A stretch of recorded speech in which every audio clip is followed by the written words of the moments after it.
함께 기도하겠습니다.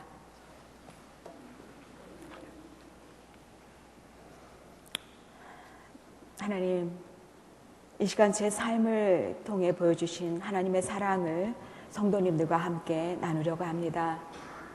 성령님께서 저와 듣는 성도님들의 마음에 함께 하여 주시어 모두가 하나 된 마음으로 예수님은 나의 주가 되심을 고백하는 하나님이 기뻐하시는 시간이 되게 하옵소서. 예수님의 이름으로 기도합니다. 오늘 함께 보실 말씀은 로마서 8장 28절 말씀입니다. 한 목소리로 읽으시겠습니다. 네, 함께 읽으시겠습니다. 우리가 알거니와 하나님을 사랑하는 자, 곧 그 뜻대로 부르심을 입은 자들에게는 모든 것이 합력하여 선을 이루느니라. 이 본문의 말씀을 현대인의 성경으로 한번 다시 읽으시겠습니다. 네, 하나님을 사랑하고 그분의 계획으로 부르심을 받은 자들에게는 결국 모든 일이 유익하게 된다는 것을 우리는 알고 있습니다. 아멘. 지금은 은퇴하셨지만 한국 사랑의 교회 담임 목사님이셨던 오카누 목사님이 설교 중에 사랑이라는 단어의 의미를 이렇게 말씀하셨던 기억이 납니다. 사랑이란 전에는 결코 느껴보지 못한 느낌을 느끼고 있다고 느낄 때 느끼는 느낌이다 라고 이렇게 말씀하셨습니다.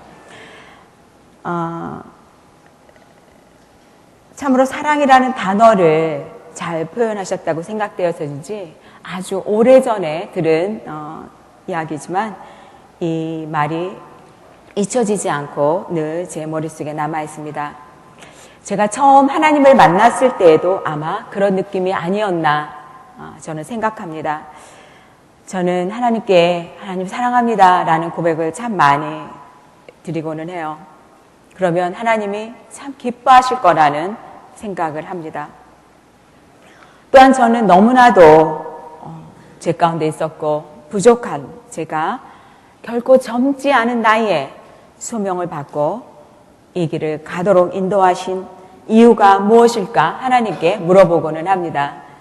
그럴 때면 아마 하나님은 이런 대답을 제게 해주실 거라고 생각하고는 합니다.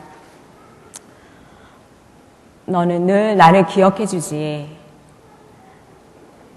너는 늘 나에게 물어보아 주지. 그리고 너는 날 늘 믿어주지. 날 신뢰해 주지. 하는 말씀을 주실 것만 같습니다. 이게 저 혼자만의 착각인지는 모르겠지만요. 제가 교회에서 섬기는 사역 중에 조이라는 사역이 있습니다. 혼자 사는 여성들을 위한 사역인데요.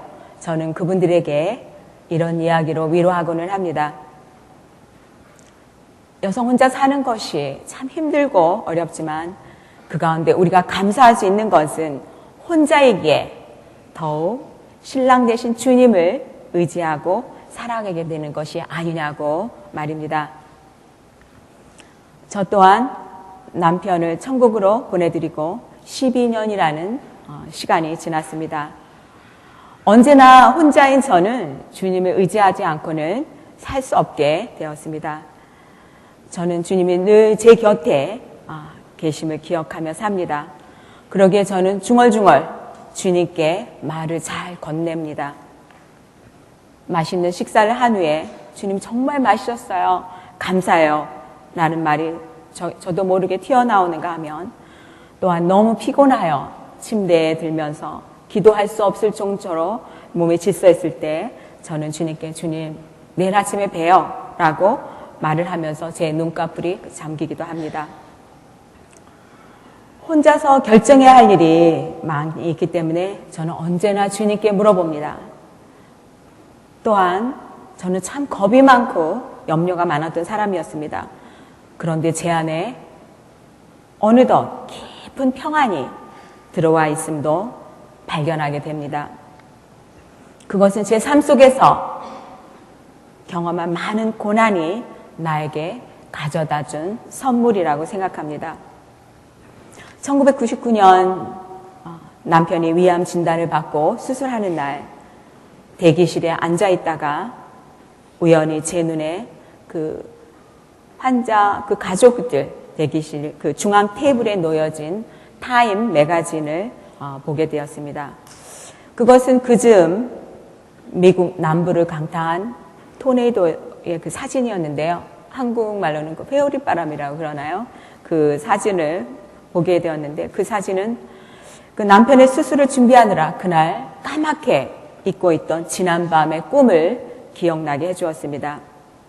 그 꿈은 심한 폭풍으로 세상의 모든 것들이 가루처럼 부서지면서 먼지처럼 공중에 날아가고 있는 꿈이었습니다.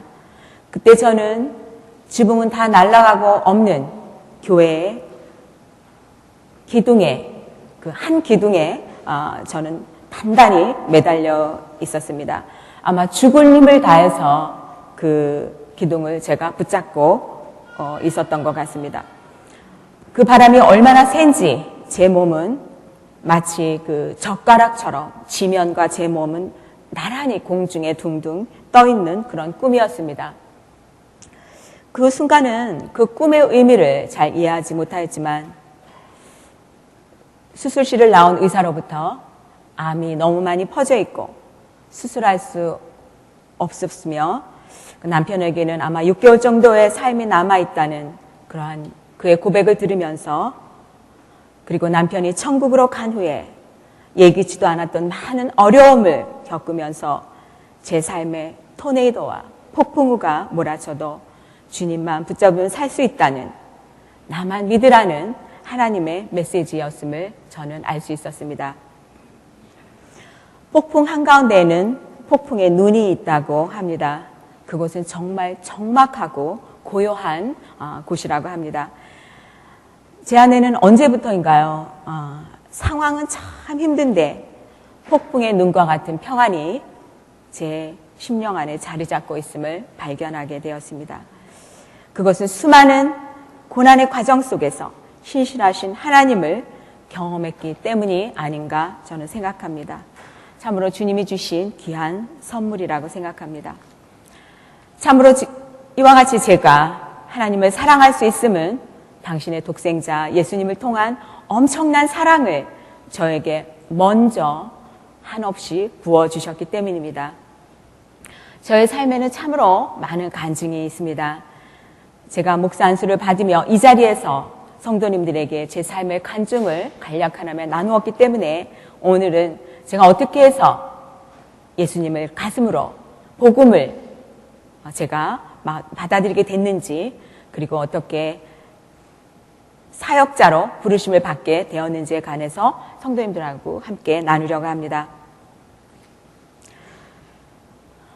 한 영혼이 예수를 나의 주라고 고백할 수 있음은 전적인 하나님의 은혜이지만 누군가의 기도가 있었기 때문이라고 저는 생각합니다.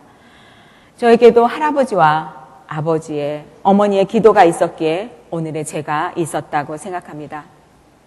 저는 저희 할아버지 얼굴을 기억할 수는 없지만 저희 할아버지는 미국 장로교 재단에서 파송 나온 그 선교사로부터 전도를 받으시고 평양신학교에 입학을 하셨다고 합니다. 그런데 그 시간이 너무나 힘들어서 학교를 중단하시고 고향으로 내려오셨는데 그때 하나님은 자녀들을 모두 걷어가 버리셨다고 합니다. 그 할아버지는 다시 신학 공부를 시작하게 되셨고 그때에 저희 아버지가 태어나셨다고 합니다. 그 할아버지는 평생을 충청도와 전라도와 경상도에 제자들을 양육하시고 시골에서 교회를 개척하시며 평생을 가난한 목회자의 삶을 사셨다고 합니다. 가난한 목회자의 가정에서 자란 외아들로 자란 저희 아버지는 하나님의 은혜로 1960년대에 미국에 와서 공부를 마치시고 평생을 학자의 길을 가시면서도 할아버지의 뜻을 받아 평생 동안 한국의 농촌과 어촌 선교를 위해서 헌신하시다가 지금은 하나님 곁에 가 계십니다. 이와 같이 믿음의 가정에서 자란 저였지만 제가 가슴으로 예수님을 만난 것은 결혼 후 10년이 되었던 어느 해였습니다. 저는 그동안 참으로 교회를 열심히 섬기고 있었지만